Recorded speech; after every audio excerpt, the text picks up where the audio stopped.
Yes, student, good morning. Good morning, sir. Yes, so how the things are going? Hmm? Are you able to follow properly? Fine. Hmm? Able to follow properly all the classes, you are able to follow, then practice also you are doing, right? Hmm? I'm not saying about practice tests alone. Practice you are doing, no? From your end, something you must be following, right? Okay, fine. Okay. So today's class, we think to finish KTG. Okay, yesterday we started KTG, kinetic theory of gases, so let's finish it today. Okay, right. So what we have in this today, pressure exerted by gas. Now pressure exerted by gas means is gas definitely you must have kept in a container. Okay, so now in this one what we want to do, what we want to know. There are certain things, we are not going to derive it, how pressure will come, but there are certain small things in that we should know. Okay, so let's see, let's make one container first and then we'll try to understand few small things and directly then we'll write the formula.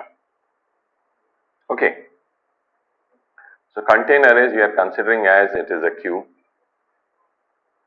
Okay, so it is a cube here.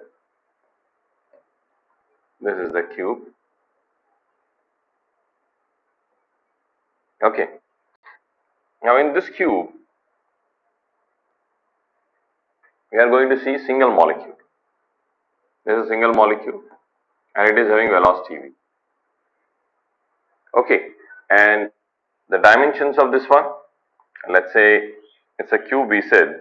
The cube means is, let's consider its side. Okay, how much? L. Okay, let's consider this is L. Right? This is L. Okay, so now this particle goes here, collides with velocity what? Let's say its velocity is Vx. Goes, collides and comes back. Comes back with the same velocity. Okay, so what is change in momentum first? Right? So if I consider that by x-axis, okay, my x-axis is in this direction. This is my positive x-axis. Right? This is x-axis. The change in momentum after collision. Change in momentum. A change in momentum is what? P final minus P initial. P final is what? You can see that this is coming. This is final velocity. So it's coming with speed Vx. So momentum is m into Vx along positive x-axis. Okay, what is initial? Initial's value is also mvx, but it is along negative x-axis. So mvx minus I cap. So what is the change? Change is 2 mvx I cap. Remember that. Then we talk about force. Force exerted by this molecule during collision. Force exerted by a molecule during collision. The force is what? Change in momentum per unit time.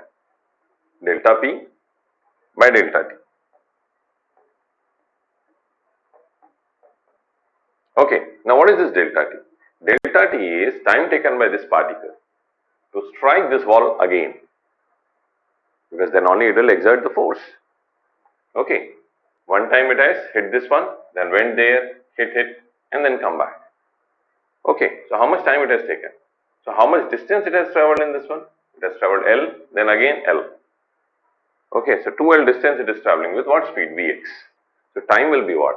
This delta T is actually 2L by Vx. Let's keep it over here. Delta P's value is 2m Vx and this is 2L by Vx.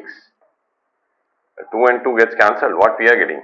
We are getting m Vx square. Okay, m Vx square. This is the force. Alright. So these two things we should remember, other than what the final formula for pressure is. That I am going to write. Okay. So now when we are going to write the pressure formula, what is pressure formula? Pressure formula is P equal to Mn. M is molecules mass, single molecules mass, and N is number of molecules. So Mn by 3V into V RMS square. Okay, Mn by 3V into V RMS square. What is V RMS? V RMS is root mean square speed, and this is the speed with which we assume that the particles are moving inside. It's kind of average speed, root mean square. Okay, root of mean of squares, we will see that. Okay, so P is equal to total mass of the gas by 3V into V square RMS. This is total mass of the gas. So we'll write that on mass of gas by 3V. Now what is this 3V here? V is volume. Okay, V is volume of the gas, or rather volume of the container. V is volume of container, which here in this case we can say is L cube.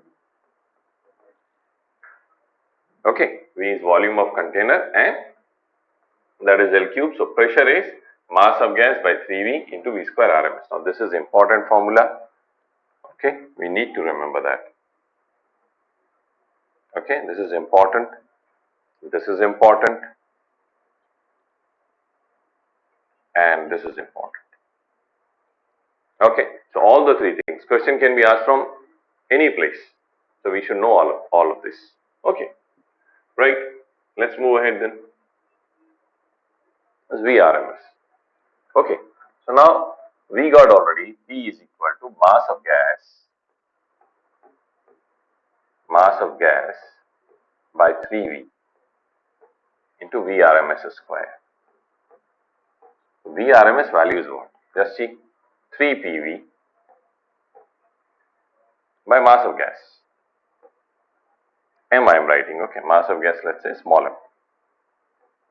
And this is VRMS square, or this is VRMS. Now PV, according to ideal gas equation, what we can write? PV equal to nRT, we know that. And N is what? Mass of gas by molecular mass of the gas. Okay, this is what we know. So in place of PV, what I can write? M by M. Right, M by M we can write. So 3 M RT by capital M into small m here again. What is VRMS then? M and M gets cancelled. So VRMS we got 3 RT by M, root 3 RT by M. This is our VRMS. Actual meaning of VRMS is what? Actual meaning is, we all know that all the particles here will be moving with different speeds. Okay, so VRMS means what? VRMS means the square root of V1 square plus V2 square plus V3 square, like this, maybe n particles, say Vn square by m. This is called VRMS. Okay, mean of squares of speed. Okay, mean means is average value. Average value of squares of speed and its square root is VRMS. Okay, and what is its value we are getting? Root 3 RT by M. So this formula is important. This formula anyhow we know PV equal to nRT. Okay, this is how it is. This is for mole. If molecules are there, then we know that R converts into K. R converts into K. Let's see if we can write that one also. For molecule, okay. So it's here, then, okay. So now this R, I am going to write in terms of K. So what is the relation between K and R? Then K equal to R by Na. So in place of R, I can write Kna. Okay, so let's see. VRMS 3 K Na. Then what is it? T by molecular mass. Now this Na I am going to take below. 3kT by M by Na. Okay, then what is this M by Na? Mass of one molecule. 3kT by mass of one molecule. Don't write it as M because small m we have represented in mass of gas. Okay, so what I will write here? M. That is for molecule.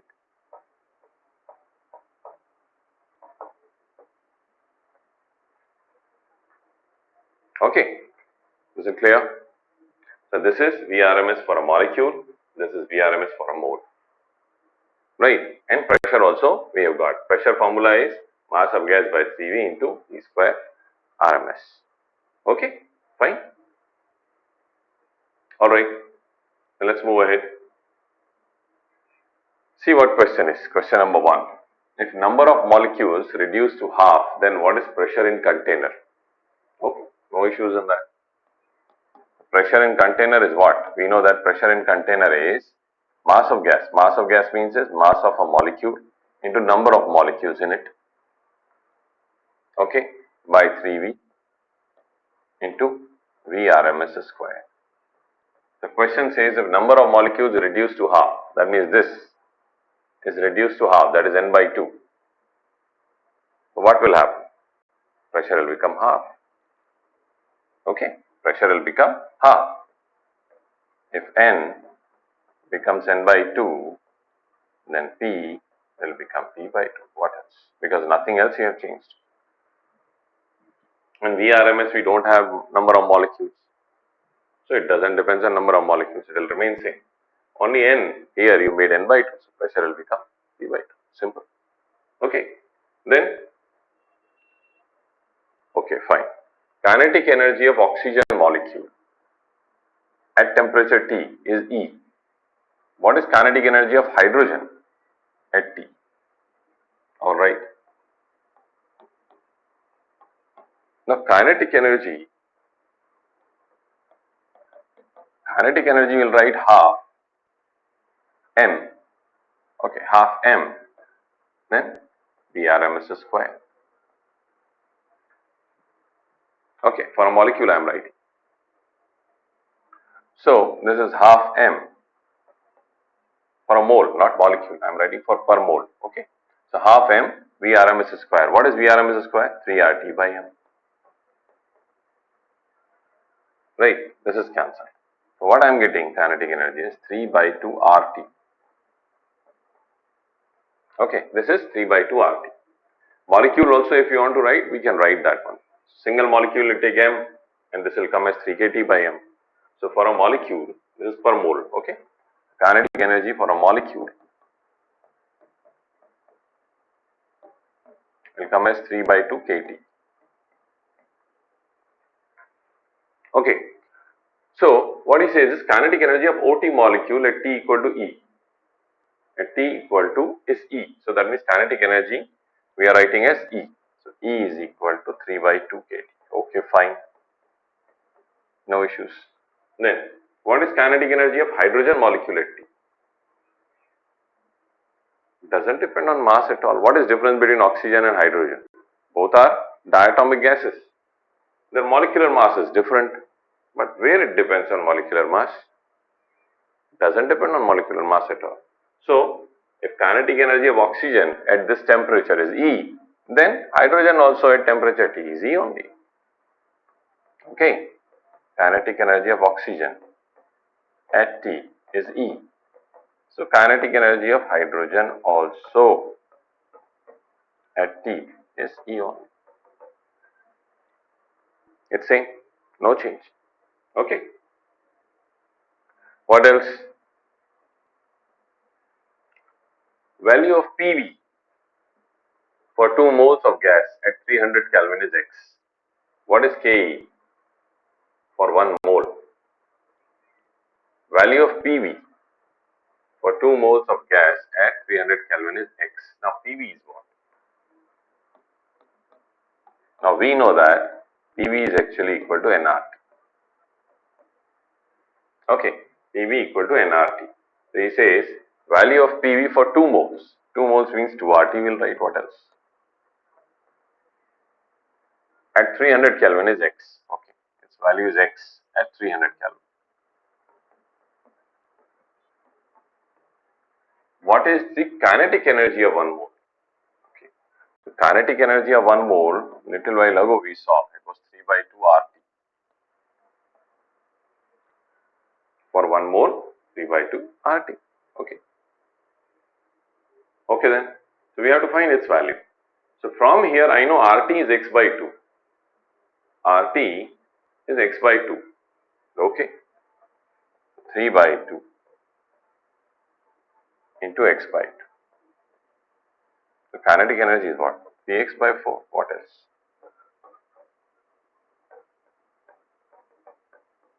That's all. Yeah. Kinetic energy is 3x by 4. Okay. Now similarly, one more question shall we do? Here it is. PV value for 10 moles of gas at 300 Kelvin is X. What is kinetic energy for 1 molecule? Okay, here he has changed the question. This is for 1 molecule. Okay. The PV value, PV again is nRT. For 10 moles means 10 RT.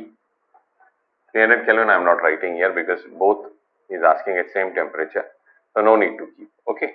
So PV value for 10 moles of the gas at 300 Kelvin is X. Okay. Kinetic energy for 1 molecule. So kinetic energy for 1 molecule is 3 by 2 kT. Okay. So that means this R I should be writing in terms of K. Okay, fine. We'll write it. So R value is 10.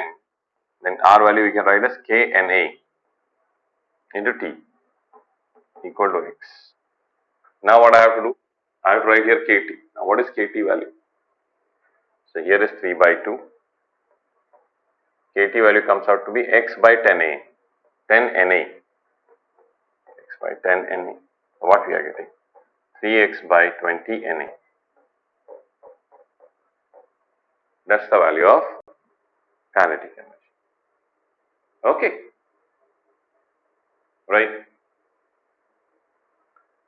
Vrms, V average and Vmp. Okay, fine. So Vrms is what I told you. Okay, root means square speed. What is its meaning? Okay, and its value comes out to be what we have to remember? Root 3 RT by M. Root 3 RT by M. 3 RT by M. Okay, for a mole. Root 3 RT by M. Then for molecule also we know that it's for mole. Okay, for molecule root 3 kT by M. It's for molecule. Okay, can we change it into terms of density also? Is it possible for us? We can. How? We have to go back. Let's check. Okay, where exactly we have written Vrms first.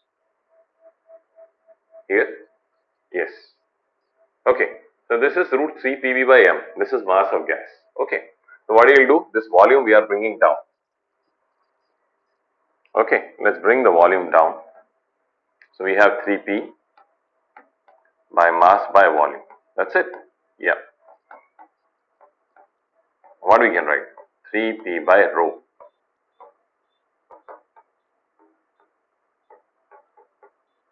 3P by rho. Okay. Same thing we are going to write over here. That we can have it in densities form also. The third way we can write it as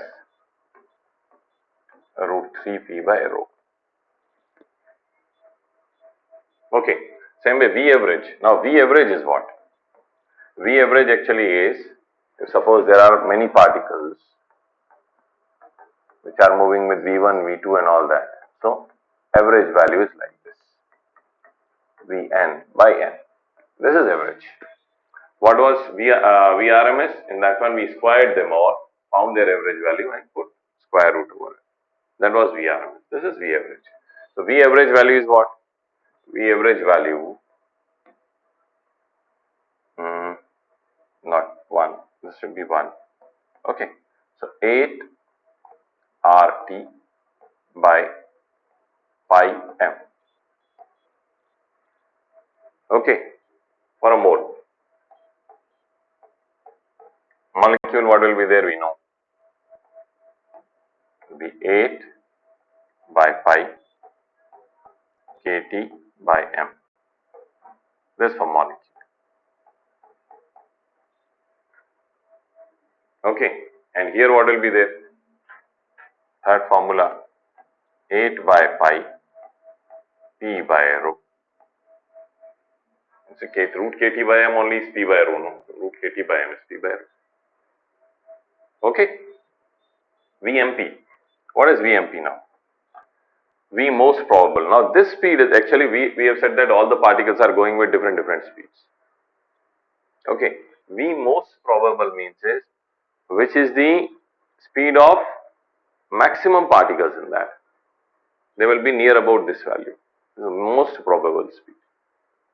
Okay. So this is different than average and Vrms. What is this then? Vrms or rather VMP is root 2 RT by m. Okay. 2 RT by m. Normally in physics they will not ask you all this. Okay, I have not seen these velocities like V average and VMP. Maximum will be, not maximum, all the times it is this only. But okay, we should know 2 kT by m. Okay, and the third one 2 p by rho. Okay, so these are the three speeds that are associated with the gas particles in the container. Okay, right. Then what? Ideal gas. Now what is ideal gas?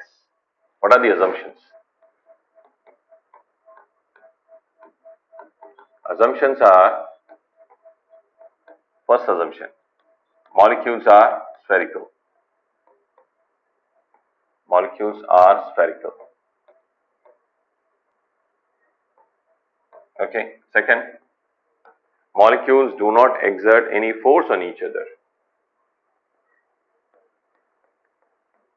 Molecules do not exert any force on each other. No attraction force, no repulsion force. Only they will exert the force when they are going to collide. Normal contact. Okay. Third, all the collisions are elastic.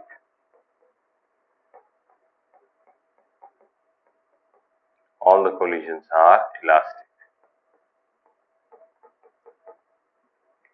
Okay. Then there is no potential energy. No potential energy concept for ideal gas. Okay. So there is no potential energy associated with ideal gas. Why? Because there is no force between the molecules. That's why. So there is no potential energy. There is no potential energy associated with gas. So total energy of the gas is only kinetic energy. Total energy of gas is its kinetic energy.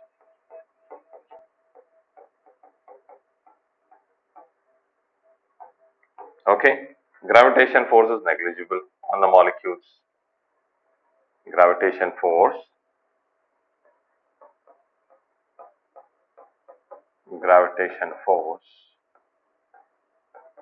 on molecules is negligible. is negligible.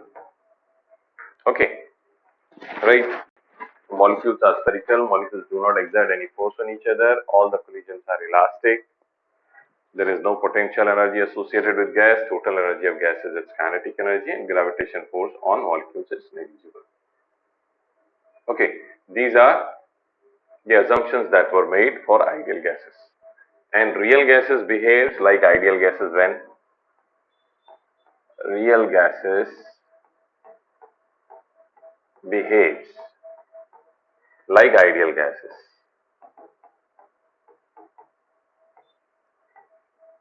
at high temperature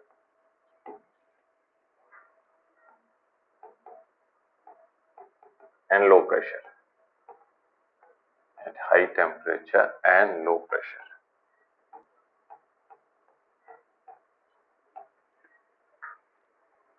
Okay, real gases behave like ideal gases at high temperature and low pressure. Correct? Okay. So one question is there. Shall I ask you here only? Okay, let's see if I can ask here.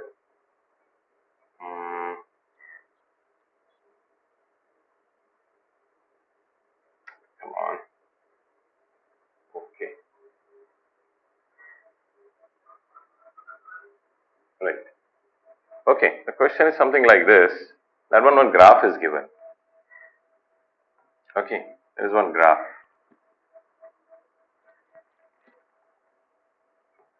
This graph is like this. Okay. And this graph is between PV and T. This is PV and this is T. And for ideal gas, it's like this. Okay, this is for ideal gas. Why it's like this for ideal gas? Because we know that ideal gas equation is PV equal to Ni. Okay, so what is PV by T? PV by T is constant. Constant value. Constant slope. Okay, so you are saying it's like this.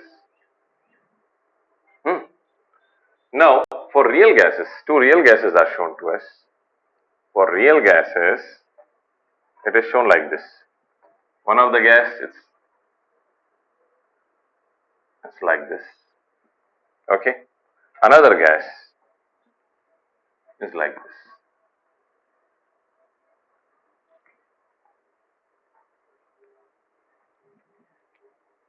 Okay, it is asked from us whose temperature is on the higher side. Okay, whose temperature is on the higher side. Something like this is the question. Okay, or which is more towards real gas or something. Okay, so what we can say in this one, which one is towards more towards real gas, this yellow one or this green one? So what we know that real gases behaves like ideal gases. That means they will be close to ideal gases at higher temperature.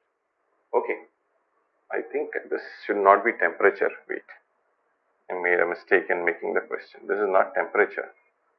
Okay, temperatures will be here.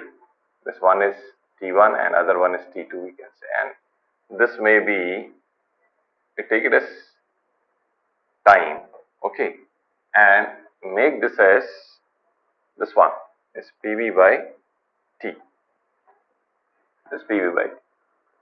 Now it's okay. Okay, this is time here. So this is PV by T. So PV by T is what? Constant. So that's why ideal gas is like this for ideal gas. Real gases, two real gases we have shown like this, or maybe the same real gas we have shown like this at different temperatures.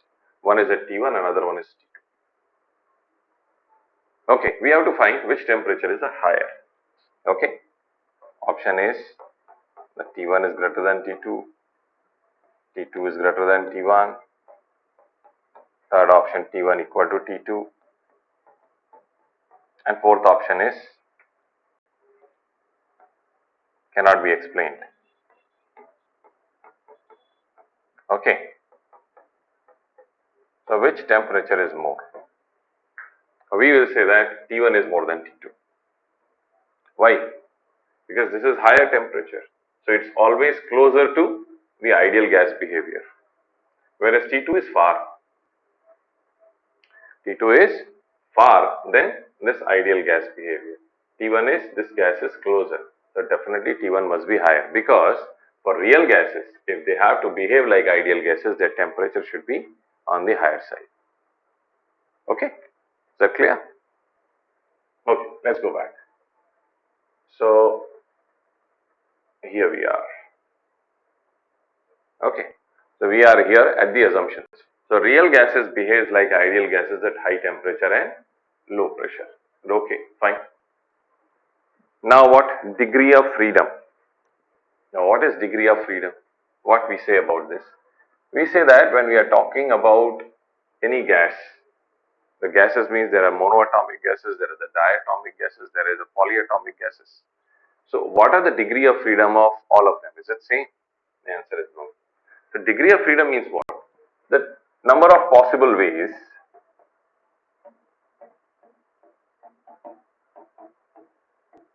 a molecule of gas can move. Number of possible ways in which a molecule of gas can move. Okay, so monoatomic gas, monoatomic gas means a single atom. An atom is spherical. Did we discuss that one in the previous one? Yes, spherical. Okay, so this is spherical. Now, how can this move? This can move linearly. Along x-axis it can move. Okay, along x-axis it can move. Along y-axis it can move. Along z-axis it can move. So we'll say that it is having 3 degree of freedom of translation. Okay, translation degree of freedom 3. Translation degree of freedom 3. Okay, can it have rotation also? Yes, it can have rotation also. Can have. But unfortunately, the rotational kinetic energy involved with this is very less. Reason? Because X's has to pass through the atom like this. Okay, so if it's passing through the atom, what about its I, moment of inertia? Because kinetic energy will be half I omega square. No? Okay, so I is negligible. So that's why kinetic energy is negligible. Okay, kinetic energy of rotation is almost 0. So degree of freedom of rotation is also 0. 0 degree of freedom. So total degree of freedom here is how much? Total degree of freedom 3. So for monoatomic gas, 3 degree of freedom. Then diatomic gas. Okay, let's see diatomic gas also. Diatomic gas we will see somewhere else then.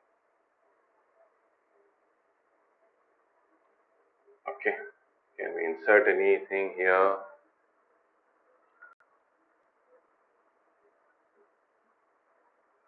Not possible. Okay. So here we'll see for diatomic gas.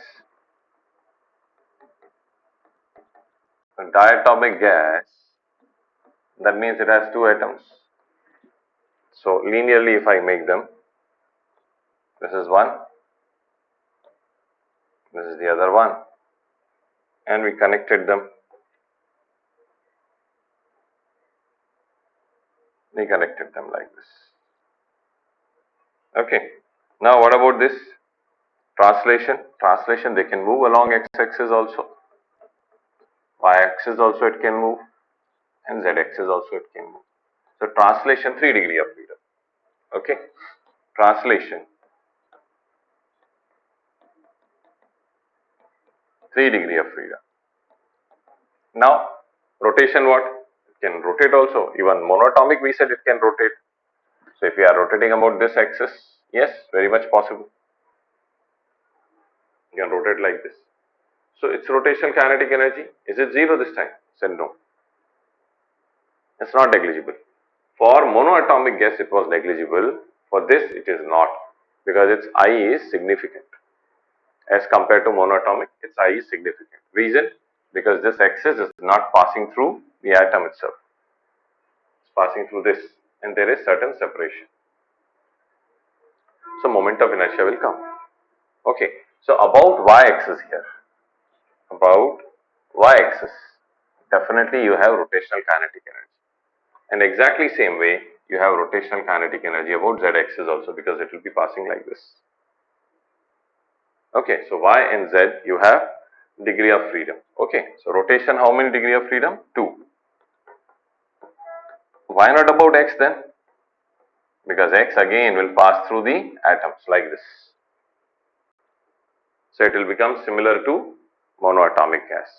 So that's why about x-axis its degree of freedom of rotation is 0. So what is total degree of freedom?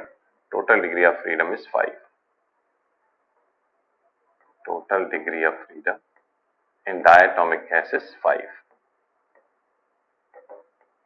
Is 5 degree of freedom. Okay. Now polyatomic gas.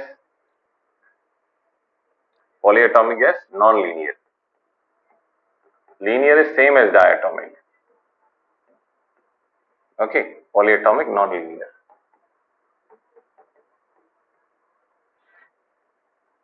Okay. Non-linear means what we are going to take. Let's make it as a triangle. Triangular. Okay, it's like this. So now these are the atoms.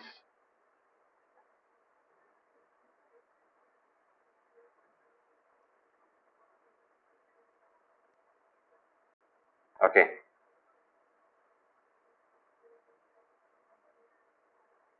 All right.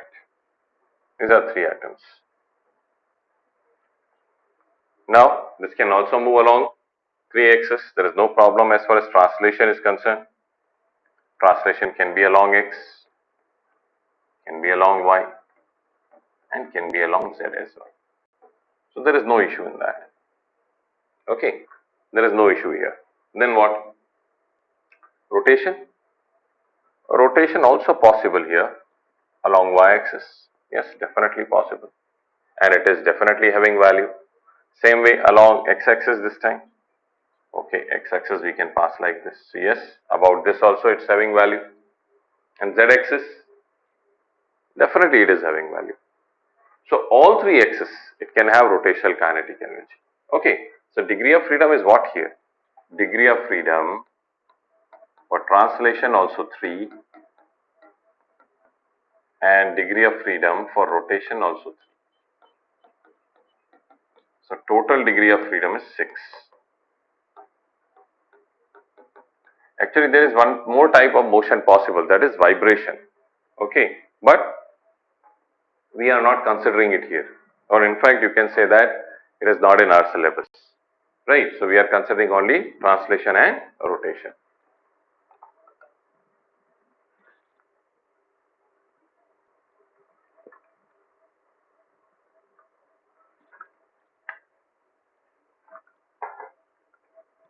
Okay, so total degree of freedom with polyatomic gas non-linear 6, diatomic gas 5, and monatomic gas 3. Okay, right then. Okay.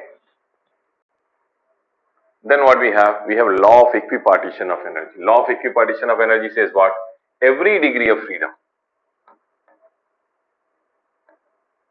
Every degree of freedom of molecule, of molecule, of gas has equal kinetic energy. Equal kinetic energy. Why kinetic energy? Because only kinetic energy they possess. They don't have potential energy at all. So kinetic energy of every degree of freedom is how much then? Say kinetic energy for every degree of freedom is 1 by 2 RT for a mole. Okay. and half kT for a molecule. Okay, half RT for mole and half kT for molecule. So, if suppose we are going to talk about in terms of gases, so in terms of gases when we talk, so we can say kinetic energy of monoatomic gas. So, how many degree of freedom? 3. So, we can write this as 3 by 2 RT.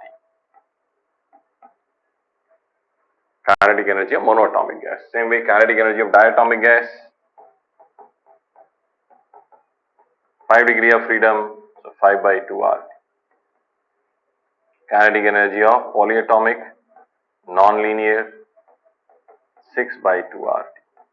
That means if generalized formula if I write, then kinetic energy is actually degree of freedom by 2 into RT. What is F? Degree of freedom. Okay, so kinetic energy is F by 2 RT, or total energy is F by 2 RT. Okay. Okay, now internal energy. Internal energy of gas. So internal energy of gas will be what? Internal energy obviously is kinetic energy only, because the gas do not have any other form. Okay, so internal energy is actually kinetic energy. But in thermodynamics we said that this internal energy is actually, if 1 mole I am writing and 1 CVT, change in internal energy we used to write NCV delta T. So this is NCVT, and here we are saying it is F by 2 RT, degrees of freedom if there are F degrees of freedom. So CV is what? CV is F by 2R. CV is F by 2R. So from here we are getting CV value. Okay, CV for monoatomic, 3 by 2R. CV for diatomic, 5 by 2R. CV for polyatomic, non-linear, 6 by 2R, which is 3R. Okay, same way now we know CP also now. CP for monoatomic is what?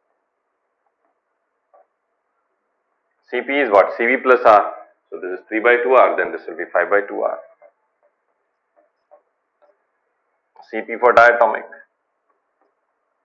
7 by 2R. And CP for polyatomic, 4R. Right, then gamma also. Gamma for monoatomic. What is gamma for monoatomic? CP by CV. Okay, gamma is actually CP by CV. So what this is 5 by 3. Gamma for diatomic 7 by 5. And gamma for polyatomic 4 by 3. We know their values, we have already done in thermodynamics, but it's coming from here. Okay, it's coming from internal energy and degree of freedom of the gases, right? Okay, fine. So here comes a question. If degree of freedom of a gas is 10, that means it's something like hypothetical gas, then what is gamma value? Degree of freedom of gas is 10. Said okay. What is its internal energy then? Or kinetic energy is what?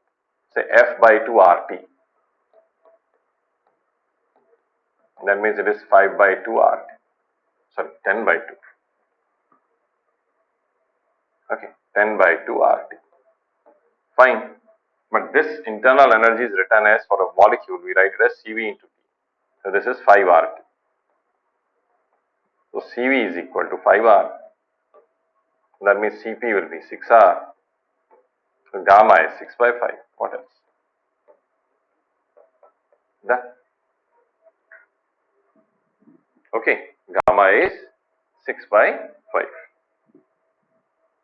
Okay, then what next? what is internal energy of mixture? 2 moles of monoatomic gas are mixed with 3 moles of diatomic gas. Fine.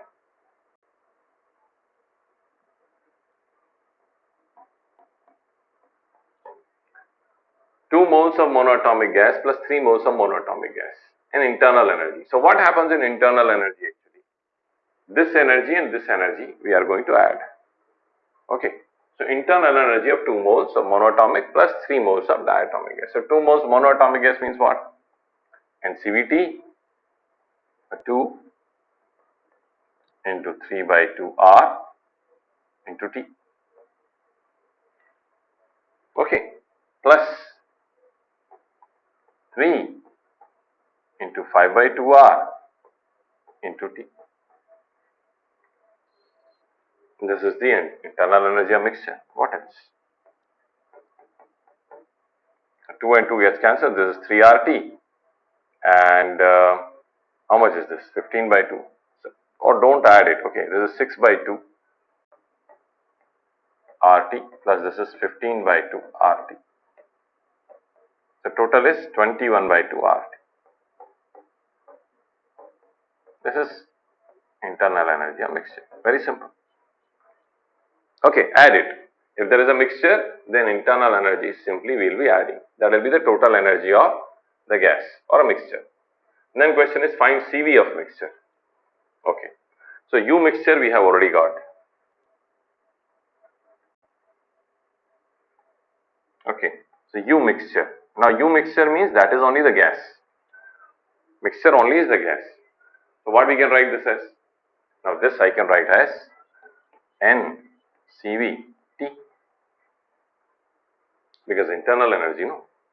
Internal energy this is. So NCVT. And CV is what? CV of mixture. So how many moles are there? So 3 plus 2, 5 moles. So 21 by 2 RT equal to 5, and this is CV of mixture into temperature. Okay, so T and T gets cancelled here, and this is coming down. So this is 21 by 10 R. That is CV of mixture. 21 by 10 R is CV of mixture. That is 2.1 R. Okay. Then what gamma also we have to find. Okay. So CV of mixture is 2.1 R.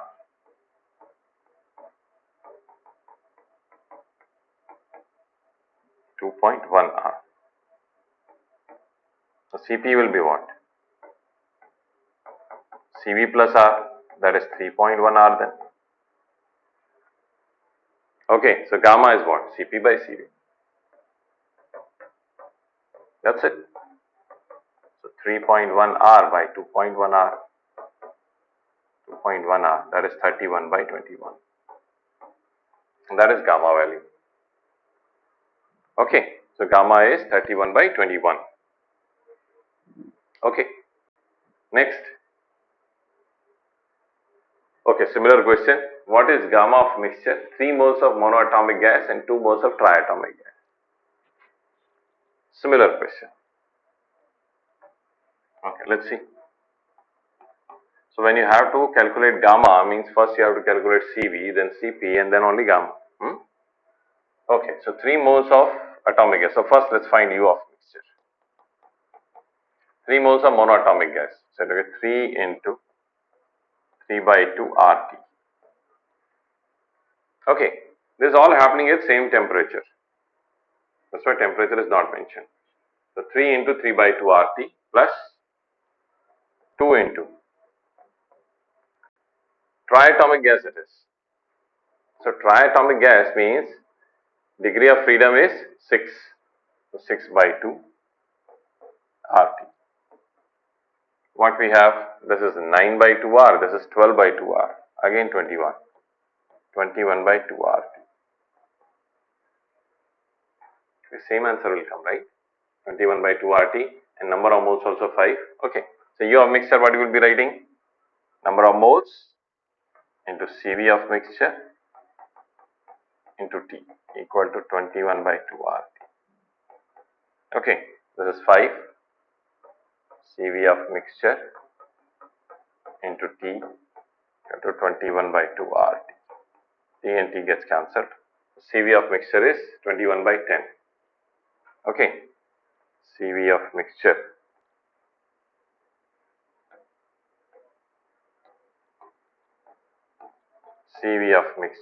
is 21 by 10 R. That is 2.1 R. CP 3.1 R.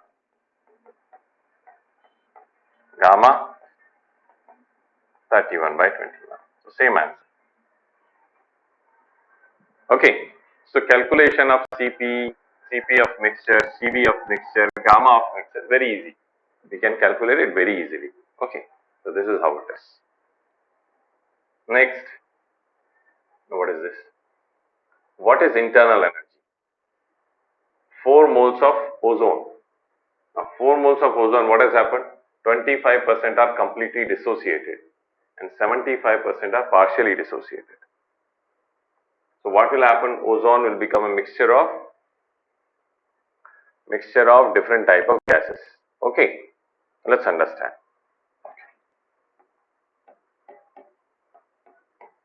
So 25% are completely dissociated. 25% of 4 moles. 25% of 4 moles means 1 mole. This is 1 mole. Completely dissociated. That means this 1 mole, okay, 1 mole of oxygen or rather ozone is completely dissociated means now 3 moles of oxygen I am having. This is completely dissociated. 1 mole. Okay. Now 1 mole of O3 dissociates into 3 mole of oxygen. Oh, completely dissociation. Okay.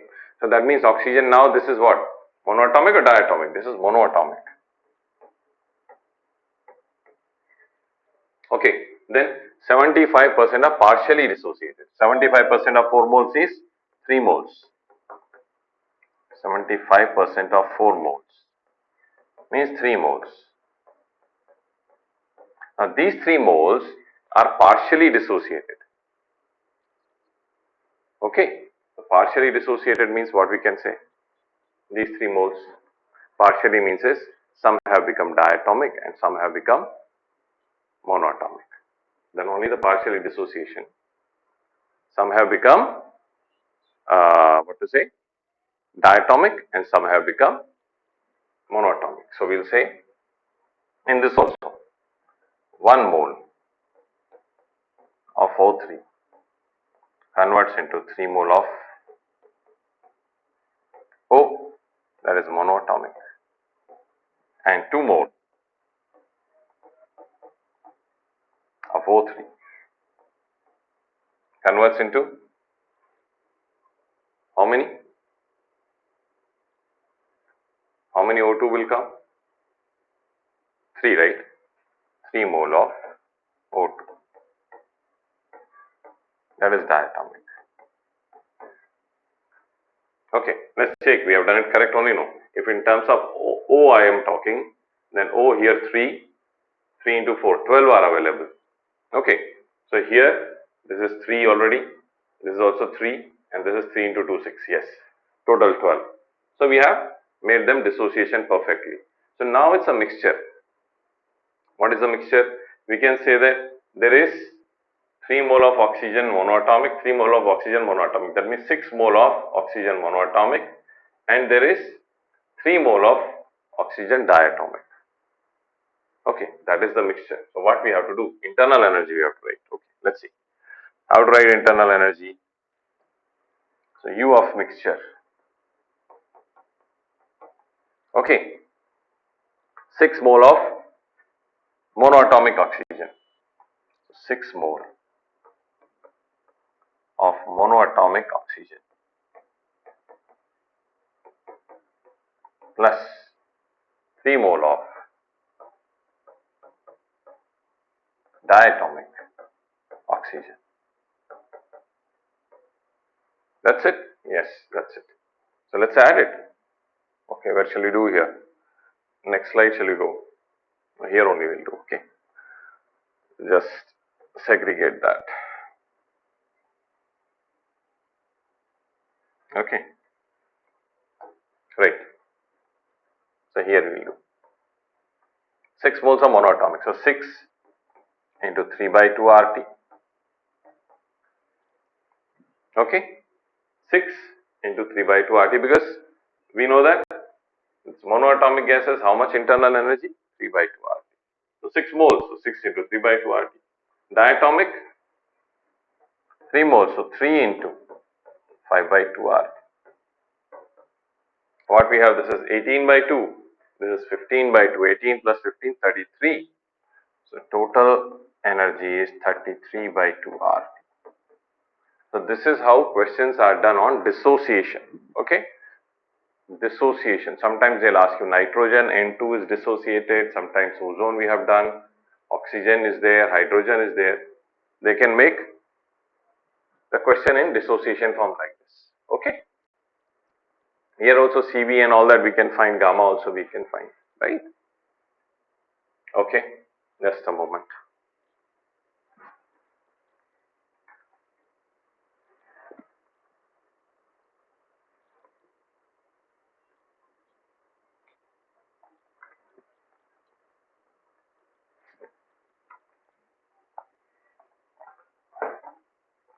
Okay.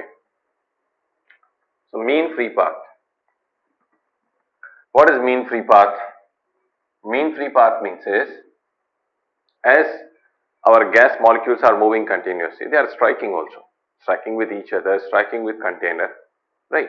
The mean free path is, on an average, how much distance a molecule is moving between two successive collisions. This is also average value. Mean is there. Mean means average. Okay. So, average distance a molecule travel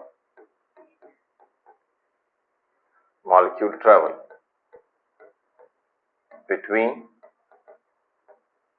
two successive collisions.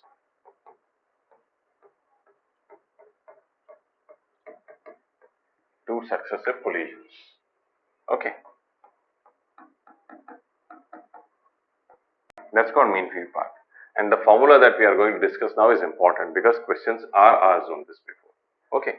So if mean free path I am going to denote with lambda, then this is lambda equal to 1 by root 2 pi n d square. Okay. 1 by root 2 pi n d square. Now, what is d in this? D actually is diameter of the molecule.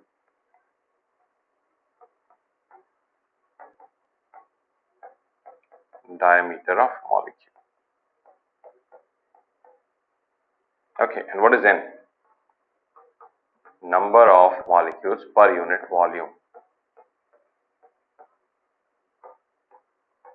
Per unit volume. Okay, so this one can be written in another way. Lambda equal to 1 by root 2 pi. This is number of molecules per unit volume into d square. So, volume is here, root 2 pi n d square. Okay, this can be written in this way also. And that's lambda value. Now it depends, like different parameters they can give you to ask anything. So this is mean free path. Okay, so this is it as far as KTG is concerned. Okay, right. So KTG is over. Then thermal properties.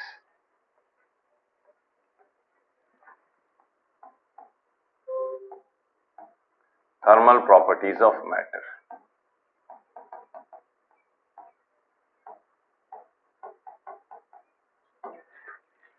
Thermal properties.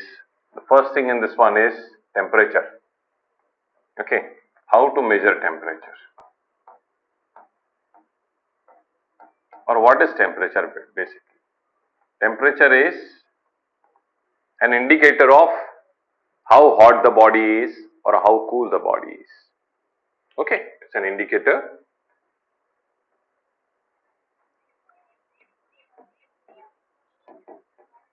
Indicator of degree of hotness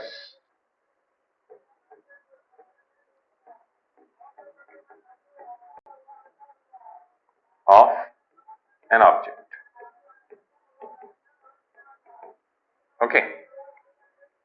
How to measure the temperature? We have a device called thermometer. Thermometer is used to measure the temperature. Measure the temperature. Okay. Now, thermometer is used to measure the temperature is okay, but you should be able to see the thermometer, no? Because there is a scale. We should be knowing how to see that scale. So there are three scales normally we use. What is that? Degree centigrade scale, degree Fahrenheit, and Kelvin. So any relation is there? Definitely relation is there. From one scale to another scale how to go, from this scale to this scale how to go. Okay, so there is one main formula. What is that formula? It says that first of all you should know what is their freezing temperature and what is the boiling temperature. Who's freezing, boiling? Waters. Freezing temperature of water in Fahrenheit scale, boiling in Fahrenheit scale, same way in degree centigrade scale and Kelvin scale. You should know. Okay, so what is freezing temperature of what? We all know. Okay, in degree centigrade it's very easy for us. We know that it's 0 degree centigrade. Okay, so 0 degree centigrade. Fahrenheit is 32 and Kelvin it is 273 Kelvin. Okay, at boiling point, boiling temperature of water. Okay, this is 100, this is 212 and this is 373. Right, now if any conversion we have to do, anything we have to measure, then we have a formula. What is that formula? Very simple formula that is. It says temperature of any object. Let's say degree centigrade. No, first we'll write in C then. Okay. So degree centigrade minus freezing point of water. Freezing point by boiling point minus freezing point in degree centigrade. That is equal to this degree centigrade only I have to convert in degree Fahrenheit. So we'll write, okay, degree Fahrenheit minus freezing point in Fahrenheit by boiling point in Fahrenheit minus freezing point in Fahrenheit. This ratio is equal. This ratio you can apply for anything, even for the properties. Okay, same way Kelvin minus freezing point of water in Kelvin by boiling point of water minus freezing point of water. So, if suppose that we want to convert like 40 degrees centigrade, 40 degrees centigrade in Fahrenheit. Okay, so we are going to use this. Put here 40. This is 40. This is 0 by 100 minus 0 equal to, we are finding it, minus 32 by 212 minus 32. That's all, yes. So 40 by 100 into, this is 180. So 180 plus 32 equal to degree Fahrenheit. So what we got over here, this is cancelled. This is 5, this is 9 and this is 8. 72 plus 2 is 74, 74 plus 30 is 104. You got it? Okay, so this formula is very, very important. Converter of scale. Any other scale also, sometimes the question will be asked that you have hypothetical scale. Hypothetical scale is there. In that one, freezing point of water is 30 degrees centigrade and boiling point is 150 degrees centigrade. No problem. Just put it. Suppose x minus freezing point in x by boiling point in x minus freezing point in x. Any new scale also. Put it over here. It will give you the answer. And this is very important. Okay. Not only this. Certain times question will be asked that there is, let's say you are using a gas thermometer and they are writing properties of gas, or maybe mercury thermometer that we use. So mercury thermometer, what we measure? Length. How the mercury's length is changing with the temperature. That medical thermometer I am saying. So in that one also same formula we can use. What is that? C degree centigrade minus freezing point by boiling point minus freezing point. So what they will give you? They will say you length at a particular temperature that you are finding. Okay. Minus length at freezing point by length at boiling point minus length at freezing point. So same relation here also we can use. Or it may not be certain times freezing and boiling.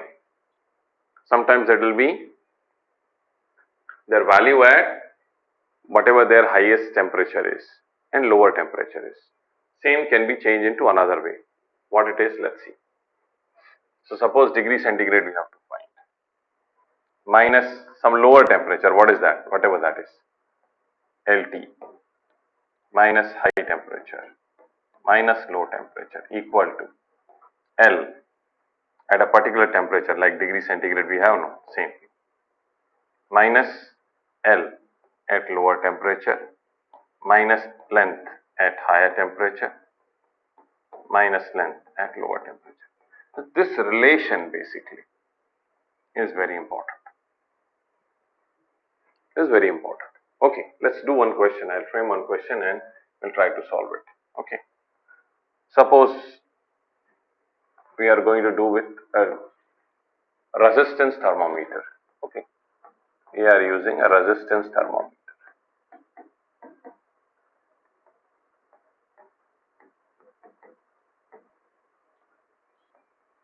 Okay. So what it says is resistance at 20 degrees centigrade is 10 ohm. Okay. Resistance at 100 degrees centigrade is 50 ohm.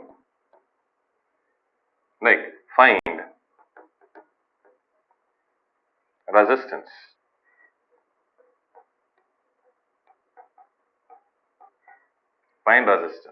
at 50 degrees centigrade. Now this is the question. What to do now? Very simple. Same thing we'll do. 50 degrees centigrade we have to find now. So 50 degrees centigrade here minus lower is what? 20 by highest temperature 100 minus 20 equal to, at 50 degrees centigrade you are finding the resistance value. So R at 50 minus resistance at 20. What is that? 10 by resistance at 100, 50 minus resistance is 20, that is 40. So what we have? This is 30 here by 80 equal to R50 minus 10 by 40. This is 2. So 15 plus 10. That is resistance at 50 degrees centigrade. Okay. So properties also we can measure. What is that? What is that formula? What formula I have written? I have written that any temperature minus lower temperature by higher temperature minus lower temperature, then property at temperature T minus property at low temperature by property at high temperature minus property at low temperature. Same thing. Same thing what we did here in the previous case. This This is for the property only I told you, but same thing what we did for the scale. Okay, now this is centigrade scale and here now I am writing resistance in this question. Maybe in the next one I will write length. Then maybe in the next one I will write pressure. Or maybe in the next one I will write volume of the gas. So it depends on how the question is asked from you. Accordingly we can put and we can get our answer. So this is resistance thermometer. Suppose one more question I give you. One more question will say that in terms of length. Okay. So length of, let's say, mercury. Length of mercury at what? At 90 degree Fahrenheit. Okay, 90 degree Fahrenheit is 4 centimeter. And length at 120 degree Fahrenheit is 9 centimeter. Then find length at 100 degree Fahrenheit. This is the question. So what you will do? This is in Fahrenheit scale. Let it be. We have no problem. Okay. So at 100 we have to find. So what you will write? First is degree Fahrenheit minus Fahrenheit at small length. Okay. What shall I write? Small length indicator is initial or smaller length only I will write. Okay. SL by Fahrenheit value at higher length minus Fahrenheit at smaller length equal to length of mercury at 100F, okay, that we want to know, minus L at smaller length, and this is L at higher length minus L at smaller length. So what we can do, this temperature is given, what is that? 100 degree Fahrenheit. So 100 minus Fahrenheit for smaller length. What is smaller length here? 4 centimeter, that is 90. So 90 by higher length, that is 120,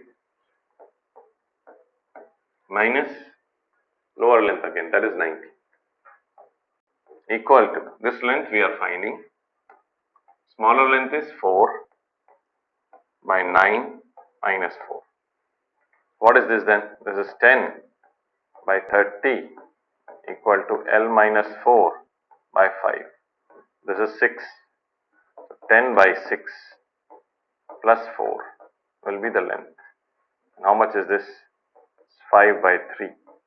So 17 by 3 mm, right? Centimeter will be the length. Okay. So these kinds of questions they can ask you, right? Then this is thermometer. Okay. Then have expansion, thermal expansion.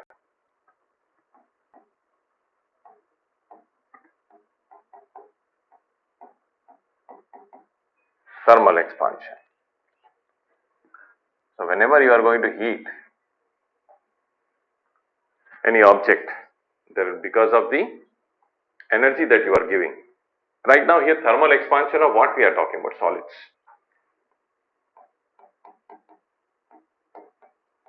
Okay, so when we are going to heat, their molecules get kinetic energy and amplitude of vibration increases.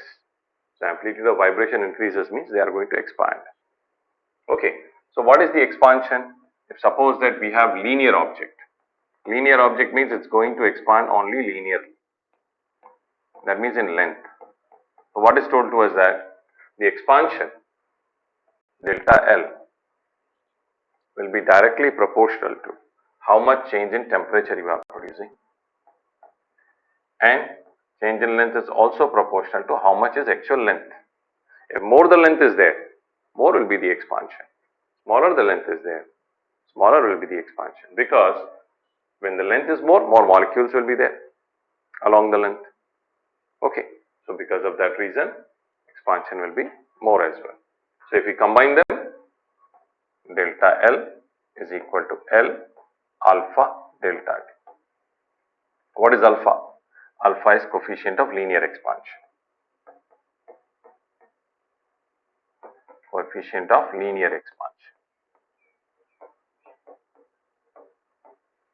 Okay, coefficient of linear expansion. All right, then what is its units?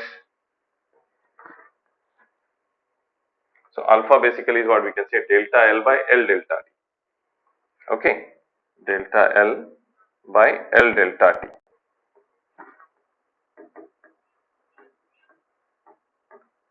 So its unit is meter, so that's gone. So its unit is per degree centigrade or per Kelvin or Kelvin to the power minus 1.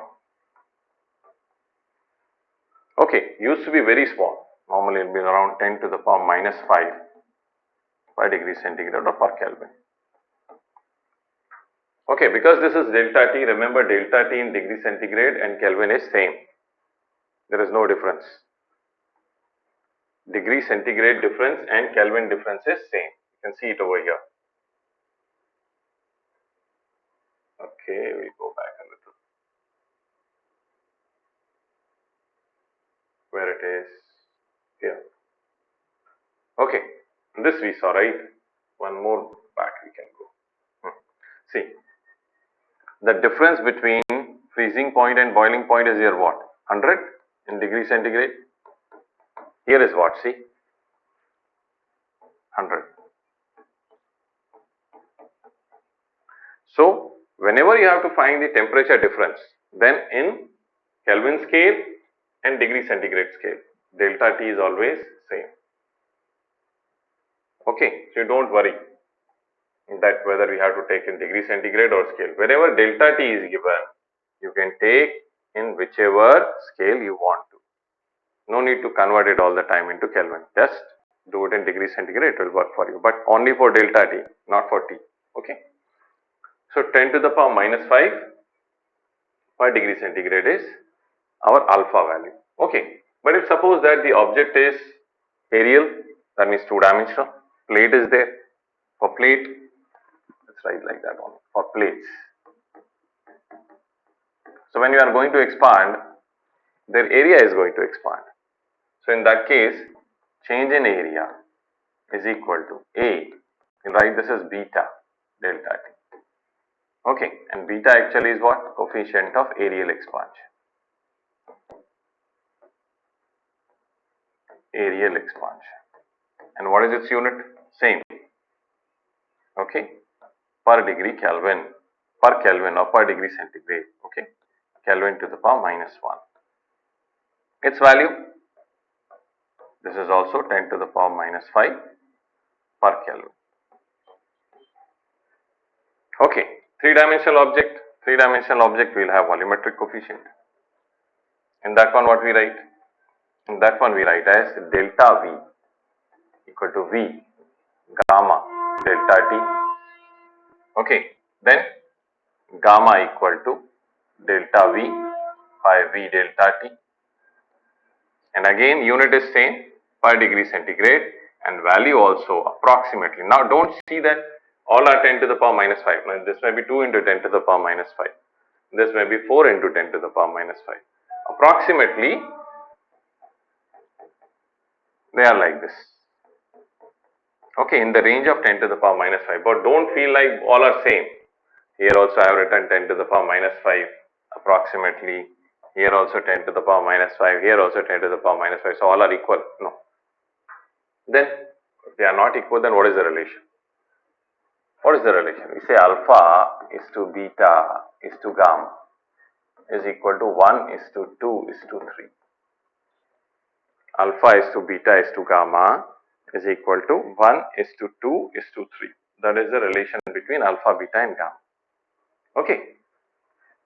So values are not equal. That's why I am showing you that.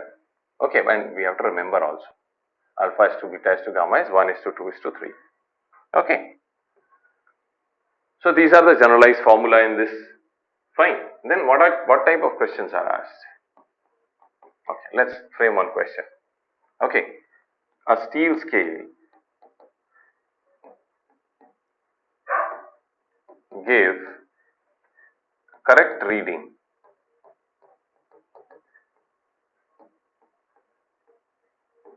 give correct reading at 20 degrees centigrade. A meter scale, you write. A steel meter scale. Okay, give correct reading at 20 degrees centigrade. If same scale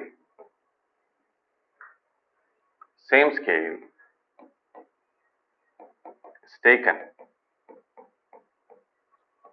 to temperature of 50 degrees centigrade, what will be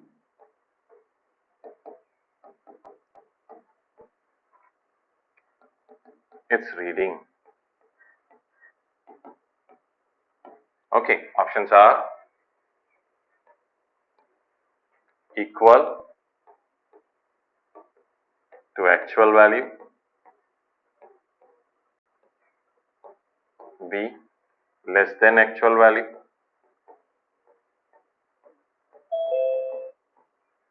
less than actual value, C more than actual value,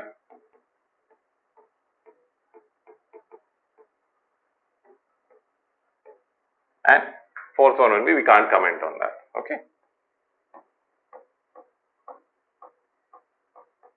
cannot be found.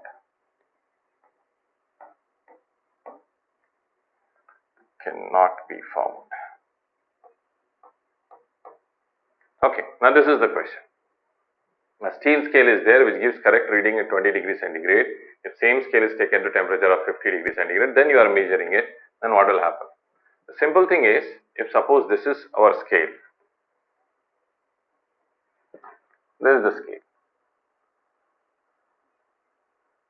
Okay, and this is 1 meter, let's say. This is 1 meter.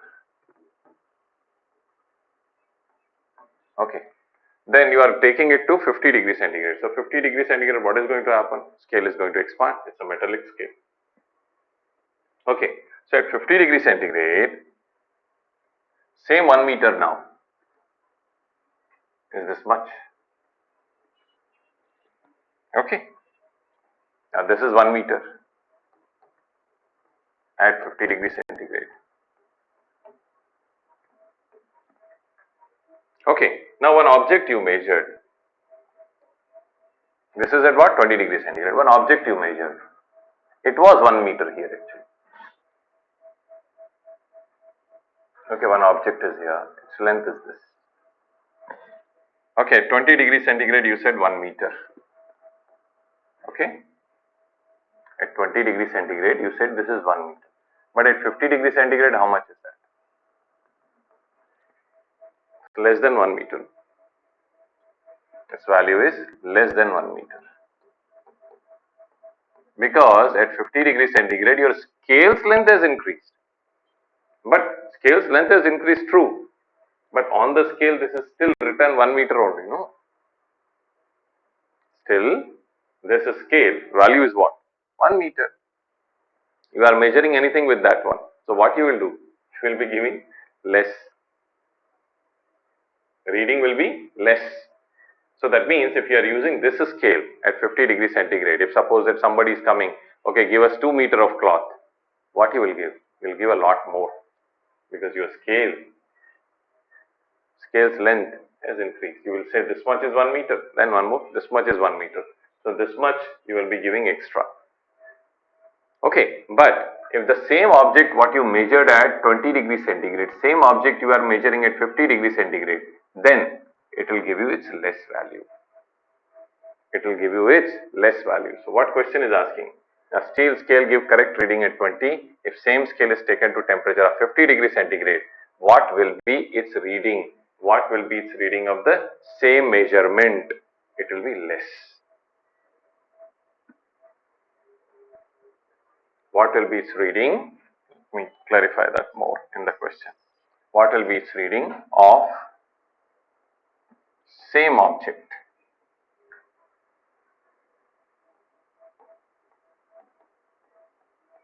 Okay, then it will be less than actual value. Okay, it will be less than actual value. Alright, so students, today we are finishing here. Tomorrow, Sunday, on Sunday we are going to finish this. Tomorrow evening I will take the class in which thermal properties of matter, that is this expansion, solid expansion, liquid expansion, calorimetry, conduction and radiation. These 5 things we will finish tomorrow. Okay, is it all right? Yes, Okay, scan it so that you can get the notes.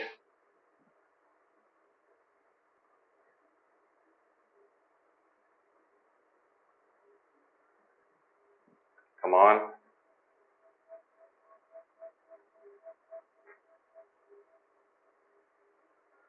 Takes time in generation.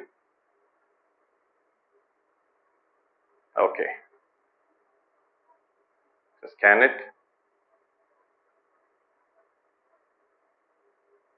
Done? yes, sir. Okay. So see you tomorrow. Bye bye. Thank you, sir. Thank you.